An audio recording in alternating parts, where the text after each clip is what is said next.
folks, welcome back to another Forever Employable story. Super excited for my guest this time around. I have executive coach, startup coach, and all-around fascinating person, Alisa Cohn, joining me from very close to my former hometown in New Jersey. Alisa, how are you today? I'm fantastic. It's so great to be here with you today. Thank you for having me. I'm thrilled. I'm thrilled to be here. We met a few months ago with Dory Clark. You and Dory were hosting a bit of a networking kind of virtual drinks thing, which I was lucky enough to get an invitation to. And I thought that was kind of super on brand for her. Dory wrote the forward for my new book, Forever Employable. And really, how do you maintain these networks in a world where we're all socially distributed? Well, virtual drinks it was. Yeah. You and I And met. yeah, and just to say, Jeff, we also wrote two articles for HBR about how to do virtual networking during this time. So it's something that has a lot of passion and resonance for both of us. The idea of how do you add people to your network and then also continue to get to know people who you already know. Yeah, and it's super important and super valuable, and we're here today because of that, right? We Yeah. didn't know each other before that, and that was really nice. Mhm. And I'm super thrilled that you've made the time to tell us your story, which I'm super excited about. So, look, you're an executive coach. You're the #1 startup coach in the world, which is an amazing feat. But let's start off with executive coaching because I think that's really interesting. So, what's an executive coach? Like, what do they do? Yep. So when I think about coaching, what I think about is this: it's helping people assess where are they going, and how are they going to get there. Now you can apply that to any aspect of life. Life coaches do life stuff, right? Weight loss coaches, weight stuff. I work with executives, specifically startup founders, to help them think about their leadership, to help them get coached inside of their leadership and help them grow as leaders. So coaching is really about partnering with someone to help them walk the path so they can be who they they can reach their full expression of leadership. The startup founders that I've met and that I've worked for in the past, they all have some element of brilliance, right? So Mm-hmm. they got to that point by being smart, by being brilliant, by having the spark or whatever it is. The interesting thing is and this, I wonder what your experience is. How often? So a lot of the times it's technical brilliance, or it's Mm-hmm. product brilliance, or it's design brilliance. Um, Leadership is something they typically have to kind of grow into if that brilliance sparks an idea that actually begins to grow. Can you teach that to somebody? Can you teach them leadership? Yeah, it's a great question, and it's the essential question, right? So can you teach that kind of leadership? The answer is absolutely yes. But to your point, a lot of founders, they start off with a technical expertise, even a sales expertise product, and maybe they're tinkerers. And it's about how do you go from someone who's busy building a product to someone who's busy building a business. And that is a different thing altogether. So then it's about getting the right people, galvanizing them, motivating, figuring out what's going to motivate them, and putting together all the aspects that you need to along that way. So that requires inner growth. Like, I'm not sure if you remember, but in our cocktail uh, event, I told you about the rap music video that Mm-hmm. I produced this summer, my summer COVID project, and it's called The Work Is in You. And Mm-hmm. that's what it takes for any founder to grow into a CEO, or really anybody to grow. The work is in you. How do you grow yourself in order to kind of figure out what are the elements that you need to build a business and a thriving company? And so as you think about being a coach and you look at sort of the analogous coaches that people know, sports coaches, for example, things like that, gymnastics coaches, whatever it is, right? Um, it feels like a lot of those folks did that thing first and then became coaches. So how does one become an executive coach? Don't you need to be an executive first? The answer is it depends. I mean, from my point of view, as you know, I was at PwC, and I was kind of on the fast track to partner there. So I had kind of that corporate expertise. I then joined the startup world, and I was the CFO of one startup and the head of strategy of another startup. So I kind of got my own leadership chops at a young age. And I have found that actually, I'm also a CPA, as we talked about before this. I have found all of those things enormously helpful when it comes to helping people scale, because I scale their leadership, because I know what it is like to be in the trenches. Do you have to have been an executive? I can't say. I think that you have to know the topics that executives deal with and have had some experience of that kind of pressure that CEOs face every day, because without it, you don't quite have the empathy. And so you start off your career sort of the way we're all told to start off our career. We get a job, we move from one place to the next, we get a little bit more responsibility, and then you decide to transition out. So I really have two questions and probably grow on top of that. So why transition out of the corporate world? And then how did you actually get out? Because breaking that cycle, particularly if you're dependent on that paycheck every weeks, every month, whatever it is, it's really difficult. As I'm speaking from personal experience as well. So why break out of the corporate world? And then how did you do it? What was easy? What was hard? Yeah, it's, as you said, it's very difficult. So from my experience, I was at PricewaterhouseCoopers, and I was in this fast track to partner. I had was sort of like, it's a 12 to 14-year journey to partnership. The program I was in was supposed to be a 5-year journey to partnership. So, I had it all set in some ways, but I woke up at 2.5 years in and I just thought, this is not for me. By the way, PwC is a fantastic firm. It's an amazing firm, and they treated me great the whole time, and they've treated everybody great. And even as I was leaving, they were amazing to me. It just wasn't the right fit for me because it was just too big. And I just realized this is not for me, and I had to go seek out what is for me. But how do you tell? Honestly, I got sick. I woke up one morning and I thought, I hope I get the flu so I don't have to go to work tomorrow. And then I got the flu. Like 18 hours later, rushed to the emergency room. So important pro tip: do not ask for the flu, okay? Because it's really bad. So I was down for the count for 2 weeks, and I just, every time I thought about going back to work, my fever would spike back up, and I just thought, this is not it. And I kept thinking in my head that it matters to me to make a difference, that the work of my hands matters. And PwC, a great firm, with all those people, that did not feel like my calling. And so I had to seek out my calling. By the way, how do you do that? You kind of wander around. And in my case, I went to this conference that I would never have gone to. It was called the Body and Soul Conference. Okay. And my boyfriend at the time was a yoga guy. So he's like, let's go volunteer at this Body and Soul Conference. I'm like, seriously? But I had nothing else to do. Okay. So, and I was sort of, again, I was in a seeking mode. And at this Body and Soul Conference, I was a volunteer, and they said, okay, Cheryl Richardson is now going to speak to the volunteers. And I'm like, who is Cheryl Richardson? And can I go? Do I have to stay for this? And then it turned out she was amazing. And she's a coach, a very well-known coach, it turns out.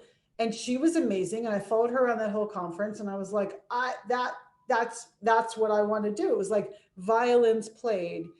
And then, Jeff, it's mechanics. So like, how do you go become a coach? So I asked Cheryl, how do you become a coach? And she said, you should get coach training. I'm like, okay, I got some coach training. And they said, you should coach everyone you meet. Okay. So I got my friends to let me coach them for free. In the meantime, I did leave my job at PwC. I joined the startup world, and, that went on for a couple of years. And when when things went south in 2000, I had already kind of gotten myself together to be a coach. I had taken coach training. I coached everyone I know. And then the next question, what do? You put one foot in front of the other. And so I began to figure out, you want a tactic. So I'm going to give you a tactic. Yeah. My gym had this vendor fair that you could go down and you could present, like yourself. So I was like, I'm going to go to the vendor fair. And it was February, and I was in Boston. It was sleeting. It was dark. It was 5 o'clock. I did not want to go, but I pulled myself together because I thought, this is what, it's not like this sleet and this vendor fair is what I want. What I want is the life of my dreams. So if I want the life of my dreams, I'm going to walk through the sleet to go down and present myself at this vendor fair, which I did. And I had people sign up for complimentary sessions, which they did. Half of them did not show up for their complimentary session, but some did. And I coached them complimentary. And then one hired me after that call. And that was my first client, Rick Samuels. Thank you, Rick. You still keep in touch? No. No, okay. But I should track him down. Yeah. I should track him down, because that was my first paying client, and I will never forget, the gratification of that. And things are hard, but if you want this vision of what you say you want, you have to do hard things to go get that. Absolutely. Well, let me ask a clarifying question. So you say coaching, and specifically, you're an executive coach and a startup coach. But when you're starting out, you're saying, look, I met this woman and she was an amazing coach. And then she said, coach everyone you meet. Can you clarify what that means? So when you're saying, let me coach you, Yeah. like what? Like how to shoot baskets? Like what, like help me understand, like what, like when you're offering that service, because I want folks to really get a sense of how specific or how broad, Yeah. right, your pitch should be if Yeah. they're looking to break out of that Yeah. cycle and they're looking to either make a significant shift like you did, or maybe even a subtle shift to take their expertise and do something just different with it.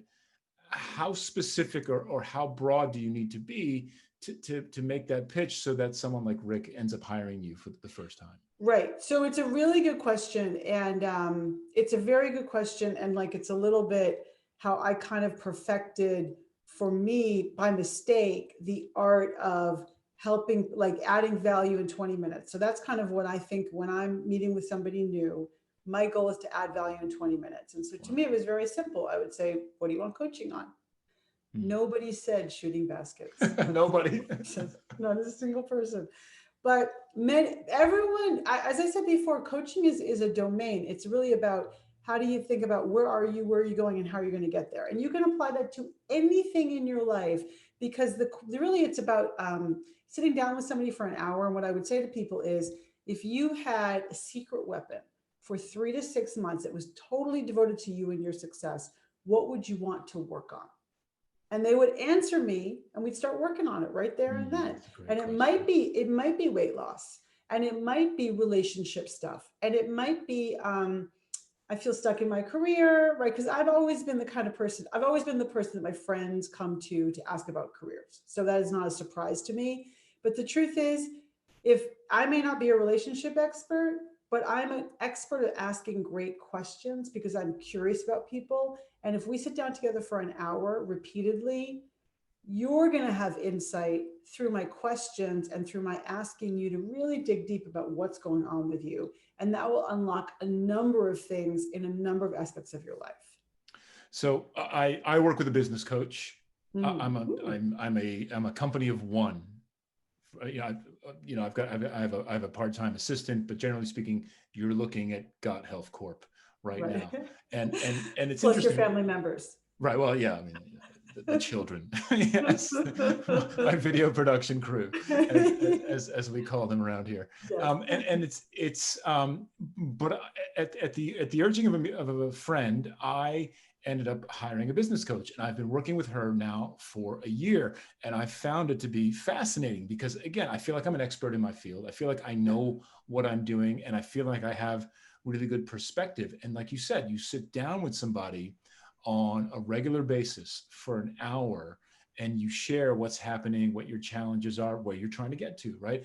And the objective external expert opinion that comes back opens up so many new ideas. I've found it infinitely valuable. So Jeff, what specifically have you gotten out of it? I'm so interested in that. so this, I mean, to be very clear, right? So this book, and the reason why we're even having this interview is came out of that, because the idea for this book was sitting in my backlog for 2 years. Mm-hmm. And my coach, she asked me kind of a similar question, like what's sitting around, what do you really want to work on? I said, well, I've got this thing in my backlog. It's been sitting there for 2 years. She's like, well, what's stopping you from doing it? I said, I don't have any time. I'm really busy, this and that. She's like, well, do you want to do it? I said, yeah. And we talked about tactics to get it done. And Right. through her and through that support, we got it done. And now this is out there, and it's a significant amount of my focus at the moment as well. And I don't think it would be live right now if it wasn't for my coach. So that's it. So yay you. Thank you for sharing that. That's fantastic. And tribute to her, but also notice how she wasn't an expert on publishing books. She's not, no. That's not what you got out of it. What you got out of it was someone to sit down with you and really gently but firmly inquire into you, really, what's going on with you? I mean, it comes down to that. Like for me, it's always like, what's really going on with you? And when you can identify that for yourself and you're a pretty capable person as you are, things just change. You just devote the time to it, or you just find the person to help you, or whatever it is. I think it's very powerful. Absolutely. Mm-hmm. So you transition out Yeah. and you kind of, you literally walk through sleet to get Yes. your first gig, right? Yeah. And so you're getting out there and you're figuring this out. Um, how long ago was that, roughly speaking? Roughly speaking, that was about 20 years ago. 20 years ago. Okay, so then how do you start to then build your brand? How do you start to Mm-hmm. build your reputation when you're coming out of one world, you're Mm-hmm. transitioning into a new world where I'm guessing not that many people knew you in that space at that Right. time, right? How do you start to build that brand? How do you start to grow the awareness and your reputation so that you start attracting more business to you? Yeah. So actually two separate questions, because at first I did not focus on building my brand. I didn't know to do that. I didn't have access to that language or those tools. I just hustled. And Mm. I just talked to everybody I knew, everybody I could. I taught adult ed, which I guess was a way to build my brand without my quite realizing it. And I just kind of I built my network maybe more. And I really hustled and I really tried to figure out how am I going to get clients. And because I'm pretty tenacious and also because I'm good at what I do, I got a bunch of clients. So that was very helpful as like proof of concept. And then the way I began to build my brand, later than probably I would have wanted to is, and I'll tell you what happened. I was working with this one company and it was going great. Then they brought in a new head of leadership to this one company and it was not going great anymore. And I was so upset. And I was like, I'm a runner. So I'd be running and being so upset about this company and so upset. And by the time I got home 6 miles later, it was always the same thing. Diversify your client base, Alisa. You got to diversify your client base. And I'd be like, how do I do that? It's actually really not that hard. Write a newsletter. Okay. So I was like really nervous about it. But about 14 years ago, 15 years ago, I began writing my monthly newsletter. So my monthly newsletter came out between 8 to 10 times a year for as long as it was Right, monthly. right. So just Yeah. saying, right? But I began to get used to, and by the way, I was terrified. Specifically, I wrote my first few, I really for like a year, I wrote my editions. And then in those days, you'd have someone like launch it for you. So I would be done with it. I'd give it to him to Barry. And then I would say, I'm going to go hide in my closet. Yeah. And that is literally true. I was like, I would like I'd go hide in my closet. I was so nervous about putting this out into the world. It was crazy. And so then I got more comfortable.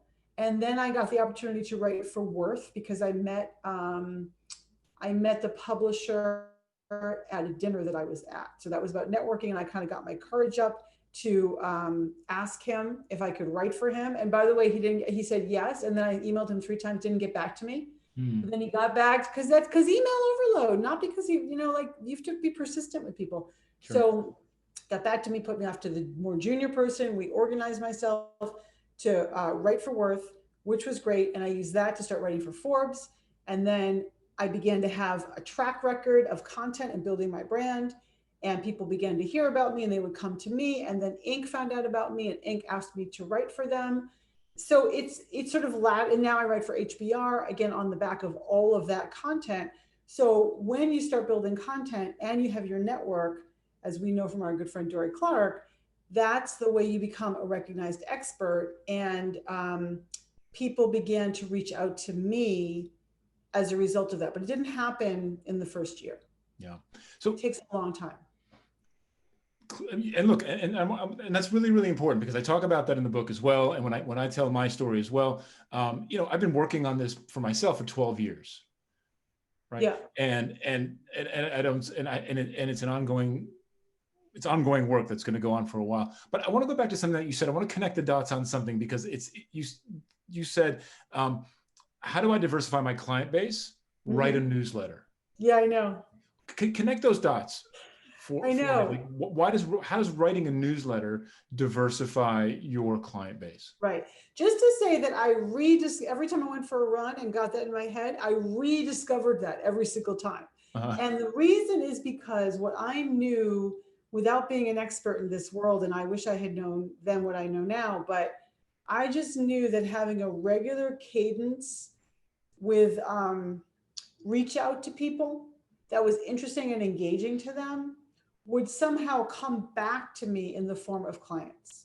I Mhm. didn't quite know how, but then it turned out, oh, people I used who used to work with me rehired me, or they'd forward it to a friend, or they'd say, oh, I didn't know you were a coach. And then they would, or, oh, I forgot about you. Now I remember you. So as it happens, this person needs a coach, or referring that way.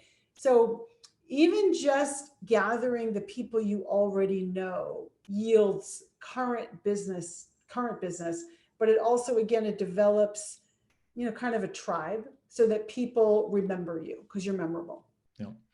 And so that builds up over the years, Yeah. starts to snowball into other writing gigs, which is Yeah. terrific. Um, I talk a lot about writing as a key skill. Clearly, it's working for you. Give me a sense of, in a typical, I don't know, in a month roughly, how much time do you invest in writing? Mm, mm, mm, mm. Definitely not typical because it goes up and down for me depending on what else I'm doing. But let's say I interview one to 1 to 3 people in a month, and Mm-hmm. then write up that interview. So that's an hour. I mean, I'm gonna call that probably 10. If I'm picturing like 2 or 3 people, that's 10 to 15 hours right there, because it takes me a long time to write. Sure. And if I then add on doing like an ink article where I typically don't interview somebody, that's another probably 3 hours, maybe 4 hours. Um, so whatever that is. Like, I mean, I think that in a month, I probably spend a good 20 hours on writing. 20 hours writing, right? So that's Probably. so at least half a week. And if you distribute that, Yeah. it's roughly 5 hours a week, Yeah. at least on writing. And clearly that's not only diversifying, but growing your client base as well. And it's tremendously valuable, especially now that you've got sort of regular outlets, Right. and a relatively diverse set of outlets as well. Right. That starts to broaden it out as well. Are there other ways that you generate business that drive leads? Like how else can you, if you're stepping out, you're going to build this career based on your expertise and this thing that you like to do. You're writing, clearly very powerful.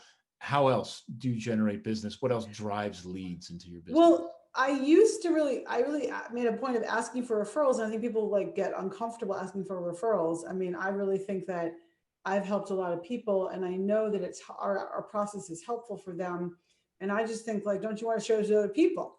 And so I'm comfortable asking for referrals. But at this point, I would say people, without my asking, I just today just got another referral, even 2 today, actually. People find me through my website, or they just email me and say, oh, I know somebody who's looking for a coach. Can I refer you? So track record and existing network. Also, I was just on the BBC even just last week, and that generated the BBC and the New York Times. Whenever I'm in them, they're like, oh, I saw you in the New York. People have never, like, I met 12 years ago, or like, oh, I saw you in the New York Times. I saw you in the BBC. So that's cool. And it keeps me on people's radar screens. Um, there's an alchemy of how you get business, and you're not always clear what's the one thing that's going to lead to business. I know that somebody hired me after meeting me 8 years ago. Right. Yeah. So it's sort of, you just have to have a sense of the long-term nature of the game.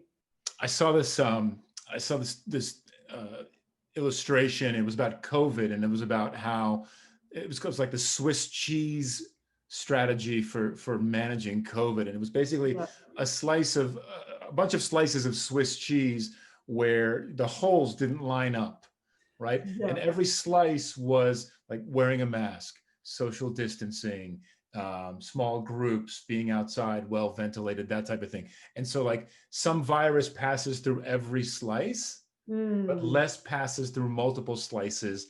And so by the time you get to the end, right, there is very, very little that gets through. And and the reason why I bring that up, I was going to why say, is that relevant to our and where are we conversation? going with this? Right. No, I just really like Swiss cheese. That's really it. He's like, I'm obsessed with COVID and cheese. I Right, don't know right. These two why. things that are like, yeah, you should see my fridge. It's just full of Swiss cheese, Emmentaler. No, it's really amazing. Um, Yeah. no, but the idea is that there is no one strategy Right. that is a silver bullet for driving leads to your business, to yourself, to these opportunities. It's all of these things together, right? That some leads are going to Yeah. pass through and others are going to get blocked. So it's writing, it's giving Networking. talks, it's doing Yeah. stuff like this that we're doing right now. It's networking, it's these happy hours, media, etc. And eventually that starts to build, right? This kind of Yes. these consistent leads that come from these various sources. And sometimes, like you said, those sales cycles will be years long. Yeah. Yeah. Right? You'll just wake somebody up. This happened to me. In fact, I've been teaching a class for the last month with one of the big hardware stores in the United States. You might recognize them. And the guy who hired me for that is a guy I worked with 14 years ago. Yes. And had really just lost touch with him. And then he just kind of pops up. He's like, hey, I've been reading your books and I've been following along. And now I'm ready, right? Yeah. Like now I'm ready to hire you. Yeah. And it's amazing to me. And you didn't even know you were waiting for him. No, I had no idea. You're like, oh, now you're ready. Yeah, I'm thrilled that you're here, though. It's fantastic. Yeah. So, but let me ask you one more clarifying question. So I've got two more questions for you. One more clarifying question about this, and then sort of one more kind of bigger closing question. So media, you talked about the BBC, you talked about New York Times, you talked about Inc. and these other Forge, et cetera, all of these different places. How do you choose which media to do? Is it paid work? Typically, do you ever say no to certain publications? Like how does that decision-making process work for you? Well, it's pretty organic. I mean, if I've heard of a publication, then like I'm pretty sure other people have heard of them. And so I think that's probably a good use of my time. Yeah. I think being nice to reporters is a good use of your time. I just recorded an audio course for Knowable called Learn to Love Networking. So Knowable's a new startup that's doing audio courses. It's called Learn to Love Networking. Feel free to check it out. And in that I say, it never hurts to have contacts in the media, right? In terms of who you're thinking about adding to your network. And so that I follow my own advice on that. And do I turn anything down? Yeah, I turn things down, especially, you know, when I think about it, I turn down a lot of like virtual summits or why? They are time consuming and there's a lot of people doing virtual summits. And so I'm not so sure if I'm going to get a lot of reach from those virtual summits. Yeah. Now I do like May Bush does a virtual summit in January. She's super well known. She's a good friend of mine. Of course I do her virtual summit. Marshall Goldsmith is doing a virtual summit. Of course, I'm going to be involved in his virtual summit. Right. So it's more like people I've never heard of, maybe. But none of it's paid. To answer your question, none of it's paid. Yeah, it's interesting, right? I mean, the pay comes from the leads in the network, right, and the audience that you're building, and that's part of the hustle. It's part of the work. I think that a lot of folks don't realize, you know, like, oh, you're doing another conference, you're doing another virtual summit, you're doing another piece. Yeah, it's the work. This is it's the sales part of the work itself. Yeah, definitely. Okay, I got one more question for you, and then we'll wrap this up. So this one's really interesting, and I'd love to get your take on this. And maybe I'm getting a little free coaching out of this. We'll see out of the process. Warning, free coaching. Right. Yeah, apologies if I'm asking for free coaching, but here's what I'm seeing. So in my world, one of the sort of competitive advantages that people have who do what I do for a living is geography. Mm-hmm. So for example, someone is the best or best known agile coach in Amsterdam. Mm-hmm. Someone is the best product management trainer in New York City, right? COVID has killed that. Mm-hmm. The idea of a geography-based moat is Mm-hmm. gone. Yeah. Everybody's teaching in the same place online Online. at this Here point, we are. online, which means that I and people like me and everybody else is now competing Yeah. with literally every single other person in the world who does anything remotely close to what I do for a living, which can be really, really intimidating. For example, right, I'm expensive. There are people who do exactly what I do for a lot less money than me. And I never really had to compete with them because we never taught at the same place at the same time. And I would fly and maybe they wouldn't fly or something along those lines. I would go somewhere, they wouldn't go somewhere, that type of thing. That's gone now. Mm-hmm. All of us are playing in the same space. Anybody can, as long as you're willing to adjust for a time zone, Mm-hmm. right? Anybody can play in any space at any time. I can sell classes. Like literally today, I spoke at a conference in Scotland. I Mm-hmm. worked with my client in India, Mm-hmm. right? And I did work with my business partner in New York, Mm-hmm. right? Yep. That's Yep. today.